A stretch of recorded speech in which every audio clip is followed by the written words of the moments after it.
अस्सलाम वालेकुम नाज़रीन, मैं हूँ मोगीज़ सलीम। आज आपके साथ बड़े ही दुखी दिल के साथ 3-4 चीज़ें हैं वो आपके साथ गुफ्तगू करनी है, बतानी भी हैं आपको। जब आपके पास इंफॉर्मेशन हो और बहुत ज़्यादा इंफॉर्मेशन हो एज अ जर्नलिस्ट और वो आप ना दे सकते हो तो फिर आपके अंदर एक रिग्रेट भी पैदा होता है। और अगर आप वीडियोस कर रहे हो और आप वो चीज़ें ना बता सकते हो जो बताना चाहें हो तो फिर आपका दिल करता है कि आप वीडियोस ना करें। लेकिन आज बड़ा ही एक अहम दिन था और उसे मैं एक रिकॉर्ड की सूरत में अपने यूट्यूब चैनल पर भी रखना चाहता था ताकि ये एक रिकॉर्ड रहे और मैं भी मुतमिन रहूं कि मैंने जो अपना फ़र्ज़ था वो निभा दिया है। उसकी वजह यह है कि देखें, जब अरशद शरीफ साहब को शहीद किया गया कीनिया में, उस वक्त से तमाम पाकिस्तानी, उनका दिल जो है वो डूबा हुआ है, दुख में है। और ऐसे जिस शख्स से मैंने बात किया, जो मुझे मिला, उसने कहा कि मुझे ऐसा लगता है कि मेरे घर का एक फ़र्द वो चला गया है। यानी कि आप वो पेन जो अपने सगे भाई बहनों या रिश्तेदारों के लिए लेते हैं, उससे ज़्यादा कहीं पेन था और वो बयान भी नहीं किया जा सकता। क्योंकि एक दो दोस्त तो मेरे ऐसे थे, उन्हें मेडिसिन खानी पड़ी। उन्होंने कहा कि यार हमसे बर्दाश्त नहीं हो रहा था, हम मेडिसिन खाकर सोए और सोए भी क्या, नींद नहीं आती। जब उठा देखा, एक वक्त ऐसा आया, हमने सोचा कि अब बस ये ख़त्म कर देना चाहिए, अब न्यूज़ वगैरह सुननी ही नहीं है, क्योंकि डिप्रेशन में इंसान चला गया था। तो आज जो आपके साथ एक तारीख़ी दिन के ऊपर जो बात करनी है, क्योंकि मैं आज ख़ुद विटनेस था, क्योंकि आज उनका जनाज़ा था, बहुत बड़ा जनाज़ा था फैसल मस्जिद में इस्लामाबाद की।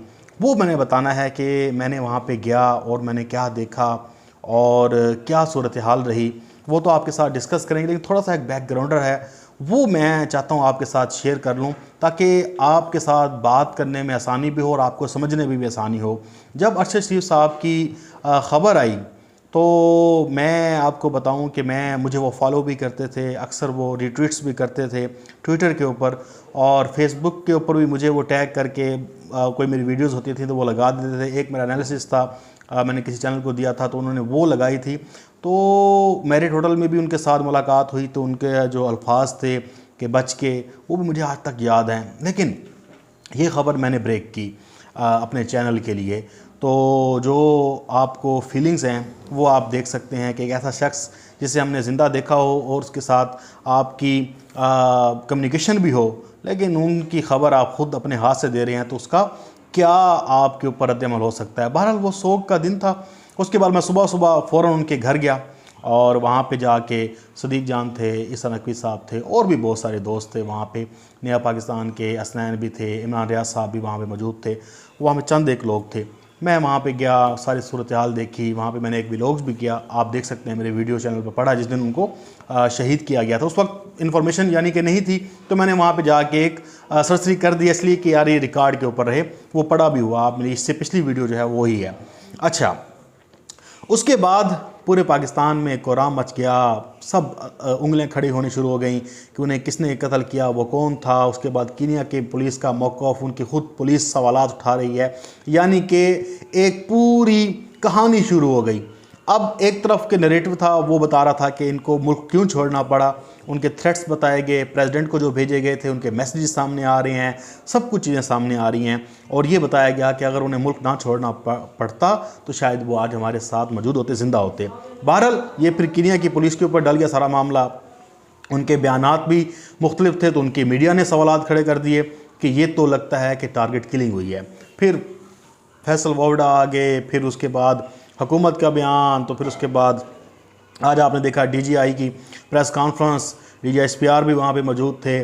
सीधी तोपों का रुख जो है वो इमरान खान के ऊपर था और डायरेक्ट उनके ऊपर जो है बात की गई। और ये पहली दफ़ा हुआ है कि एक DGI ने मीडिया का सामना किया और आके उन्होंने बात की और एक ख़ास तौर पे जमात के बारे में बात की। तो ये बड़ा शॉकिंग था, एक दिन था आज बड़ा अहम। इसके बाद जो मैं आपको असल बात बताता हूँ, जो असल मुद्दे पे आते हैं, यानी कि फैसल मस्जिद में शहीद अरशद शरीफ साहब का जनाज़ा। ये फ़र्ज़ है ये बताना भी।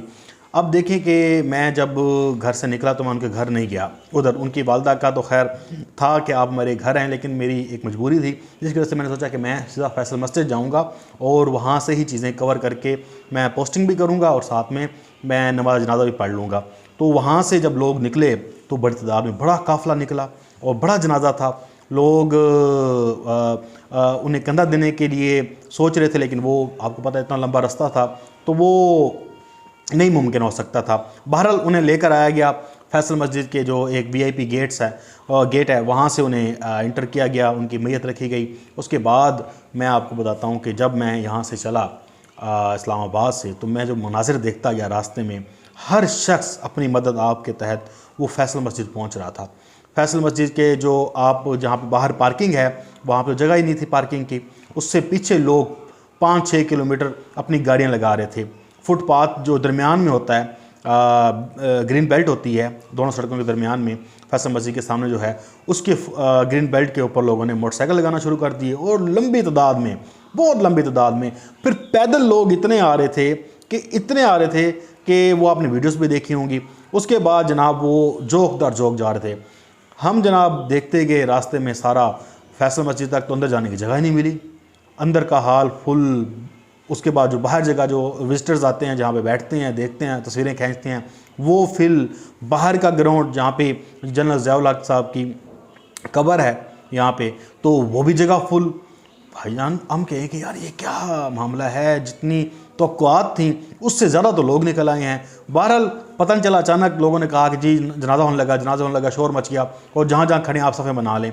बहरहाल जहाँ मुझे जगह मिली मैंने सफ़ बना ली, उसके बाद जनाजा पढ़ा। फिर उसके बाद दोबारा एक ऐलान हुआ, हमने कहा यार अभी तो हमने पढ़ा है जनाजा, तो ये दोबारा कैसे जनाजा हो रहा है। तो उसके बाद दोबारा फिर एक जनाजा हुआ, क्योंकि लोग रह गए थे। अब मेरे अपने दोस्त वो खुद बुली एरिया में फंस गए, वो कहते हैं कि भाई हमें जगह ही नहीं मिली, हम तो बस दुआ ही कर सकते हैं इतना। और दूसरा ये है कि ये थोड़ा सा मिसमैनेजमेंट भी हुई ट्रैफिक पुलिस से।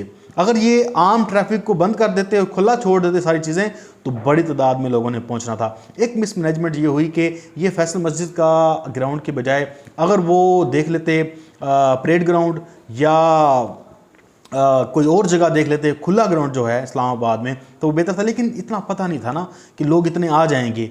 और एक बड़ी जो है वो बंदे शॉकिंग नज़र आया कि यार ये यहाँ पे इतने बंदे आ गए। यानी कि जो एक रिपोर्टर हैं अंस मलिक, उन्होंने लिखा कि 3 लाख कैपेसिटी है, तो मेरे ख्याल से 2 लाख तो बंदा लाजमी आया होगा। अगर वो 3 लाख की फैसल मस्जिद कैपेसिटी है तो 3 लाख तो मैं मान सकता हूँ लाजमी आया होगा, लेकिन मैं फिर भी मोहतात लेता हूँ 2 से 3 लाख तो लाजमी, क्योंकि फिल हो गई थी, बल्कि जितने लोग अंदर थे उससे बाहर थे। अब वो 3 लाख उन्होंने पूरे एरिया की काउंट की है या जो मैदान था वहाँ तक की या फैसल मस्जिद के इर्द गिर्द, तो मुझे इसका आइडिया नहीं है। लेकिन लाखों की तादाद में ये बात कही जा सकती है कि लाखों की तादाद में बड़ा जो है वो जनाजा था। उसके बाद लोगों में खून उतरा हुआ था, लोग जनाजा पढ़ने तो आए थे, लेकिन उसके बाद जनाजा पढ़ने के बाद फैसल मस्जिद के अंदर मैं मौजूद था, मैं वो वीडियोस भी बना रहा था।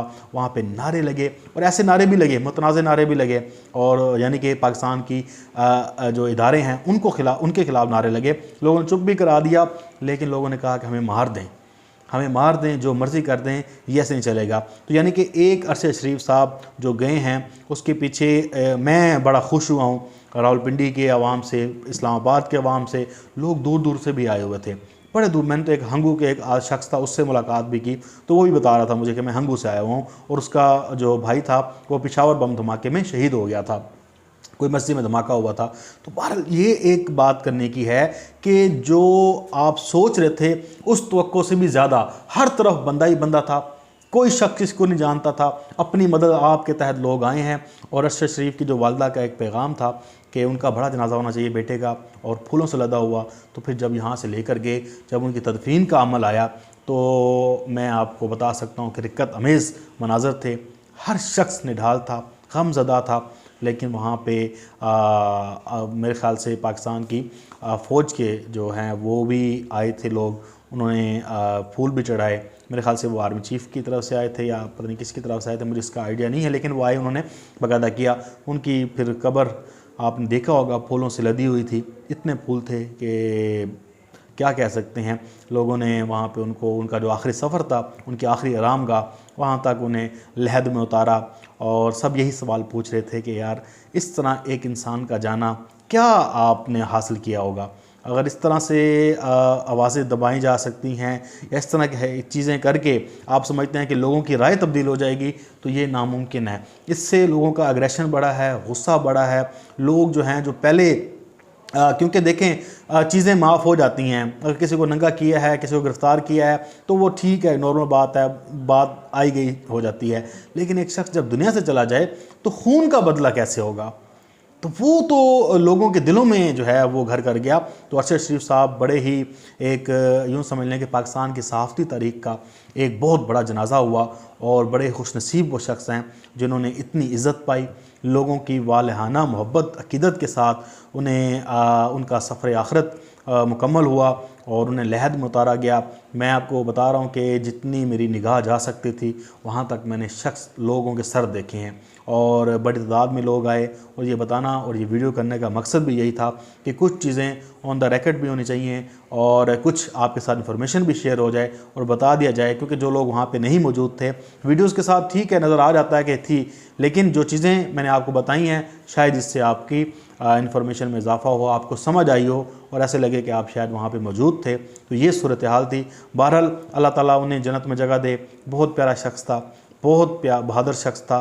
उसने बड़ा नाम बनाया, सहाफ़त में अपना पूरा कैरियर दिया, अपना 100% दिया और आज वो अपने खालिक हकीकी के पास पहुँच चुके हैं। उनका जो आखिरी मामला, आखिरत का मामला है, वो अब शुरू हो चुका है। तो हमारी दुआ है और अल्लाह ताला उनको उनकी मग़फ़िरत फरमाए और आपसे भी रिक्वेस्ट है कि उनकी मग़फ़िरत के लिए आप भी दुआ कर दें। आप अपना बहुत सारा ख्याल रखिएगा, मुझे अपनी दुआ में याद रखिएगा। अल्लाह हाफ़िज़। पाकिस्तान ज़िंदाबाद।